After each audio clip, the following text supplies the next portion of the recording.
Kutch collector Anand Patel આજે મુન્દ્રા મામલતદાર કચેરી આવી પહોંચ્યા હતા. પ્રાંત અધિકારી ભગીરથસિંહ ઝાલા અને મામલતદાર કલ્પનાબેન કલેક્ટર આનંદ પટેલનું સ્વાગત કર્યું હતું. કલેક્ટર આનંદ પટેલની મુન્દ્રાની આજે રૂટીન મુલાકાત હતી. મામલતદાર કચેરીના કોન્ફરન્સ હોલમાં વિવિધ ખાતાના અધિકારીઓ સાથે બેઠક યોજી હતી. મુન્દ્રા મામલતદાર કચેરી કચ્છ કલેક્ટર આનંદ પટેલે અંદાજે પોણો કલાક સુધી મુન્દ્રાના વિવિધ સંબંધિત અધિકારીઓ સાથે બેઠક યોજી હતી. માંડી મુન્દ્રા વિસ્તારના પ્રાંત અધિકારી ભગીરથસિંહ ઝાલાએ જણાવ્યું હતું કે બેઠકમાં ફોરેસ્ટ વિભાગના અધિકારી સાથે ચર્ચા કરી હતી. શિક્ષણ વિભાગ સાથે છોકરીઓનો ડ્રોપ આઉટ રેશિયો અંગે ચર્ચા કરી હતી.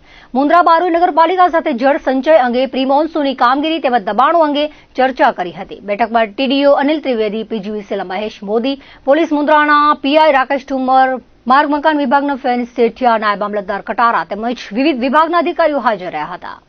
માનનીય કલેક્ટર શ્રી કચ્છ પટેલ સાહેબ મુન્દ્રા તાલુકાની વિઝિટે પધાર્યા હતા.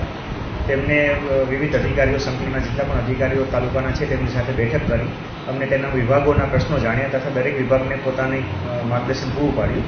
તેમાં ખાસ કરીને આઈસીડીએસ છે, હેલ્થ છે, એમને જમીનના કોઈ ફાળવણીના પ્રશ્નો હોય, ફોરેસ્ટને એમના વિશેના પ્રશ્નો તથા નગરપાલિકાને જે છે જળ સંચય, પ્રી મોન્સૂન એક્ટિવિટીઝ તથા દબાણ બાબતની કાર્યવાહી કરવા માટેનું સૂચન કર્યું. એના સિવાય શિક્ષણ વિભાગને જે ડ્રોપ આઉટ રેશિયો છે બાળકીઓનો ખાસ કરીને એ જાણી અને એમાં મિનિમમ ડ્રોપ આઉટ રેશિયો આવે એ સંદર્ભે સૂચન કર્યું.